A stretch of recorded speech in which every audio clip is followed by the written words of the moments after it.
और जीत गए भाई लोगों, एकदम मस्ती मजा मैजिक हो गया। क्यों? क्योंकि आई मीन 191 पे जब सिमट गया था भारत, तो किसी ने सोचा था जीतेगा? जब 99 रन की लीड कंसीड कर दी थी, तो किसी ने सोचा था कि भारत जीतेगा? आखिरी दिन जब आपको 10 विकेट चटकानी, एकदम रोड जैसा फ्लैट हो गया पिच, तो कैसे किसी ने सोचा था भारत जीतेगा?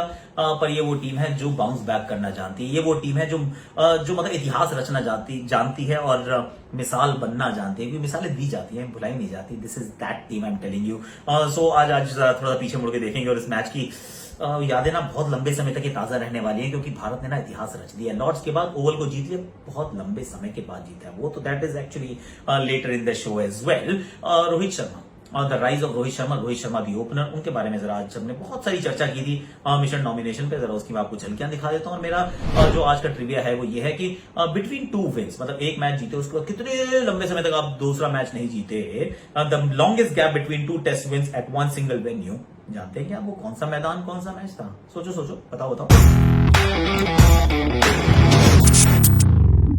हैशटैग आकाशवाणी। और इसमें ना बड़ा मजा आया यार, क्योंकि आई मीन कहानी तो सोचिए जरा कि जहां जहां आपने सोचा कि इस टीम में अब नहीं, अब हार मान जाएंगे, अब नहीं होने वाला, यहां से निकल कर नहीं आएंगे, कभी एक हीरो, कभी दूसरा हीरो, कभी तीसरा हीरो। इस टीम के 11 खिलाड़ी थे ना, 10 ने ना कहीं किसी ना किसी अंदाज में अपना योगदान जरूर दिया है। पर let me start with Lord आए, लॉर्ड छाए, जैसे जैसे संकट के बादल आए, लॉर्ड शार्दुल आए, भैया क्या छाए। मुझे तो बहुत मजा आया इनके साथ। क्यों? क्योंकि मेरे लिए तो मैन ऑफ द मैच है यार Rohit Sharma. I love you to bits. पर इस मैच के मैन ऑफ द मैच मेरे विचार में शार्दुल, क्योंकि 121 पे 7 नहीं होना चाहिए था ना, 191 शार्दुल ने बनवाए।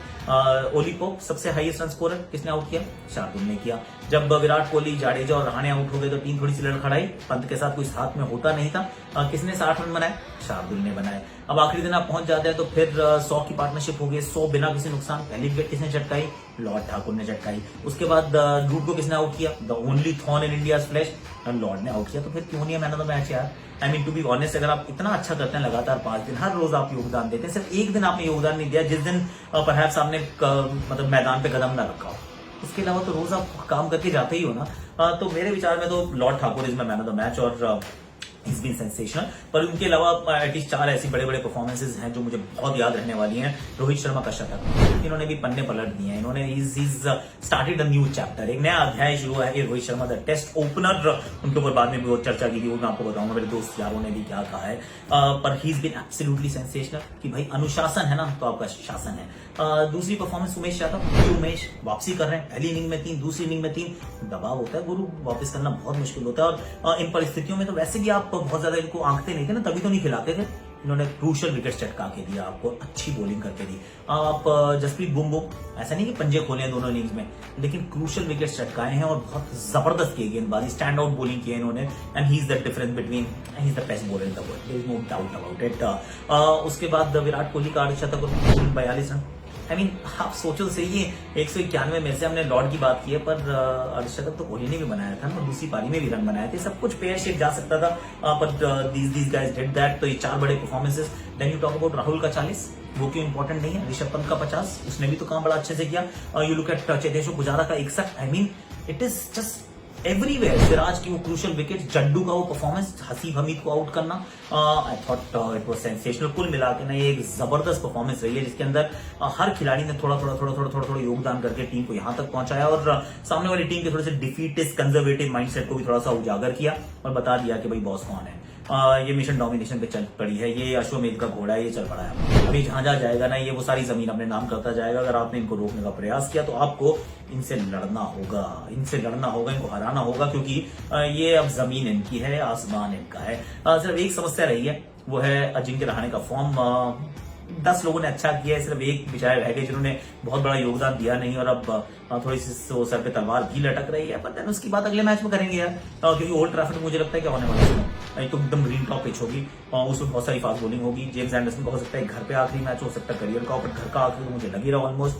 That is by the last test at Old Trafford. मुझे लगता है काम ठीक ठाक होगा, इंडिया ये मैच में जीतेगा। पर अभी के लिए इतना ही है भाई, तालियां बजाओ, सब तालियां बजाओ और भारतीय टीम का अभिनंदन कीजिए। Rohit Sharma the test opener, इनके बारे में थोड़ा और जान लीजिए। So the thing is that yes, we do tend to have a bit of some movement just क्योंकि हम static position से अगर active position में आना हो तो खासकर जब swing गेंदबाजी होती है और वो जरूरी होते हैं, जो ट्रिगर्स होते हैं ना 140 के ऊपर, जो तेज गेंदबाज होते हैं उनके खिलाफ जरूरी होते हैं। बट स्विंग गेंदबाजी के खिलाफ अगर जितना आप स्टिल रहे, जितना कोशिश करें कि कम से कम मूवमेंट मिले, ताकि फिर जो आपके आईज है ना वो बॉल को फॉलो कर सके अच्छे से। क्योंकि अगर आप खुद भी हिल रहे हो और बॉल डिलीवर होने से पहले बहुत ज्यादा मूवमेंट कर रहे हो, तो वो एक्चुअली बॉल की लाइन को पिक करना या मूवमेंट को पिक करना उतना मुश्किल हो जाता। तो ये एक बदलाव मुझे नजर आता है, क्योंकि अगर आप ऑस्ट्रेलिया में उनकी सीरीज देखें और ये सीरीज देखें तो वो फर्क जरूर नजर आया, उसके अलावा कोई फर्क नहीं जो था। उन्होंने ऑलरेडी वो गियर चेंज होने शुरू हो गए थे कि understanding, grinding it out, fighting it out, finding a different way and just be ready to find a different way. See एक चीज जरूर हमने रोहित के साथ देखी और मे बी क्रिटिसिज्म भी किया, जो अभी हम कभी कभी पंत के साथ भी कर रहे हैं, कि यार very often you found and you thought कि यार क्योंकि इतना टैलेंटेड है, इतना अच्छा स्ट्रोक मेकर है, समटाइम यू से यार कि ये दिस इज माय वे और दी हाईवे। ये हमने वीरू के साथ towards the end of his career देखा कि माय वे और दी हाईवे, कि अब नहीं भी हो रहा तो भी आई डोंट रियली केयर, मुझे ये चीज है, कन्विक्शन पूरा है मेरा, ये ठीक होगा। पर रोहित के साथ जो हमने देखा, of course he is not at the end of his career by any stretch of imagination, पर यहाँ पे जस्ट द एक्सेप्टेंस कि मुझे कुछ बदलना पड़ेगा, I thought that was the hallmark जो उस पारी का था, जो इस श्रृंखला का है, जो WTC के वो 2 30 रन जो बनाए। क्योंकि जब आप बहुत अच्छे खिलाड़ी, अटैकिंग खिलाड़ी होते हो और 85 बॉलों में जब आप 15 रन बनाते हो ना, तो कभी कभी तो दिल में एक ख्याल आता है कि मेरे भाई 2 चौके और मार ही लेता है यार, क्या फर्क पड़ रहा है। और खासतौर से जब आप 27 पे आउट हो जाते हो, यार मैंने 125 बॉलें खेली और मेरे पास इतनी स्किल है, I could convert a few decent balls into boundary balls आराम से, पर मैं नहीं मार रहा हूं। तो कन्विक्शन इतना होना कि एक मेरा नया स्टाइल है जिसमें conviction, complete commitment to the cause है। Sometimes you fail on that count, कि क्योंकि आपके पास इतने सारे वो तरकश में तीर है, कहते चल अब दूसरा ट्राई कर लेता हूँ यार। पर रोहित की जो क्वालिटी मुझे लगी है वो यही है कि अगर एक नया रास्ता अपनाने का प्रयास कर रहे हैं, nobody has actually put a gun on his head, वो अपनी मर्जी से कर रहे हैं। सेकेंडली वो जो कमिटमेंट टू दैट कॉज कि मैं ऐसे ही करने वाला हूँ, it is a hallmark of a guy जिसका माइंड ओवर मैटर, जो मेंटल कंट्रोल है ना अपने खेल के ऊपर, जिसके लिए वो नहीं पर्सनली मेरे विचार में जाने जाते थे।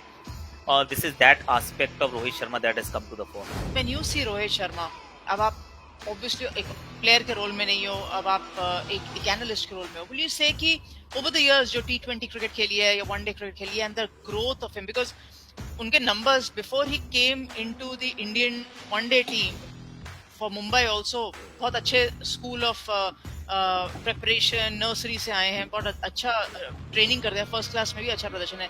And over the years would you say that white ball cricket has actually helped to a larger extent Rohit Sharma to convert his style of play? Mental aspect, as Akash said, is a completely one very important crucial aspect, जहाँ आपको पता है कि ये जरूरी चीज है tweak करना, but जो skill भी, would you say that white ball has also helped Rohit make that change? Definitely मुझे भी यही लगता है कि वाइट बॉल जिस तरीके की उन्होंने खेली है क्रिकेट, और क्या होता है ना कि डिपेंड करता है कि आप कितना अच्छा करते हैं। एक्सेप्शनली आपने बहुत बढ़िया किया वाइट बॉल में, तो फिर आप और भी अच्छा करना चाहते हैं। जब आपकी जो चाह होती है ना, अगर वो हमेशा आप रहती है कि नहीं मैं और अच्छा करना चाहता हूँ, तो आपकी चाह हमेशा ही आपको हमेशा और सीखने पे वो करती है।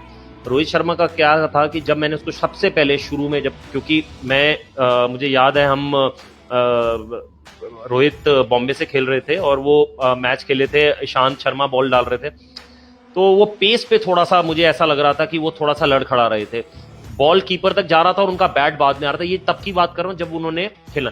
उसके बाद जब मैंने दूसरा रोहित शर्मा, ऐसा लग रहा था कि मैंने किसी और रोहित शर्मा को पहले देखा था। अब उनके पास टाइम बहुत ज्यादा थे, तो ये जो इंप्रूवमेंट करने की जो चाह है ना, वो उनकी शुरू से ऐसा था कि उनकी बैटिंग में हर बार जब भी देखते थे डिफरेंट रोहित शर्मा। फिर उनको मैंने रोशनारा क्रिकेट क्लब में हमारा रणजी ट्रॉफी मैच देखा था, वहां पे उन्होंने डोमिनेट कर रहे थे, वो जिस तरीके की उन्होंने बैटिंग की, तो वो उस अब यहां से दिखना स्टार्ट हो जाता है कि हाँ यार नहीं, ये बंदा बहुत ज्यादा देर नहीं खेला उन्होंने, मेरे ख्याल से 2 सेशंस खेले होंगे और उसमें ही उन्होंने बहुत जल्दी एक बहुत बड़ा 100 बना दिया था। तो उनकी जो क्रिकेट है वो वाइट बॉल तो उन्होंने बहुत एक्सेप्शनली बहुत अच्छा किया, बट उसके बाद भी उनकी वो जो भूख थी ना वो नहीं रुकी। और फिर उन्होंने फिर जब टेस्ट क्रिकेट में जैसे जो चेंज दिखाया है, इतनी बॉलें खेल के एक अपने आप को ये देखना कि नहीं यार मैं अपने आप को चेंज कर सकता हूं, तो ये भी एक भूख है अपने आप को चेंज करने की। तो ये जो मैंने आपसे सवाल पूछा ट्रिविया, उसकी जरा बात कर लेते हैं कि सबसे बड़ा गैप कहाँ रहा है। दैट इज ऑफ कोर्स आपको ये पता चल ही गया होगा ना, 50 साल के बाद जीते हैं, 50 इयर्स लग गए। पिछला मैच 1971, अब आप जीते हैं 2021 में। I mean that is the kind of gap that we have had between the 2 test matches की विक्ट्रीज। तो अभी के लिए इतना ही है। लाइक करिए, अपने प्रोफाइल पे इसको पिन कीजिए, कमेंट सेक्शन को भर दीजिए और दोस्तों के साथ शेयर कीजिए। जाते जाते आपके शॉट्स मेरी आकाशवाणी और मस्ती यार सबको बताओ यार, ये टीम जो है ना ये अलग है यार, इसकी मिसालें दी जाएंगी, मिसालें दी जाती हैं, मिसालें ना भुलाई नहीं जाती। पैट कमिंस जस्ट शॉट, ये गेंद और ये राहुल का कमाल लाजवाब शॉट, दर्शकों को किया फील्डर में तब्दील। क्या बात।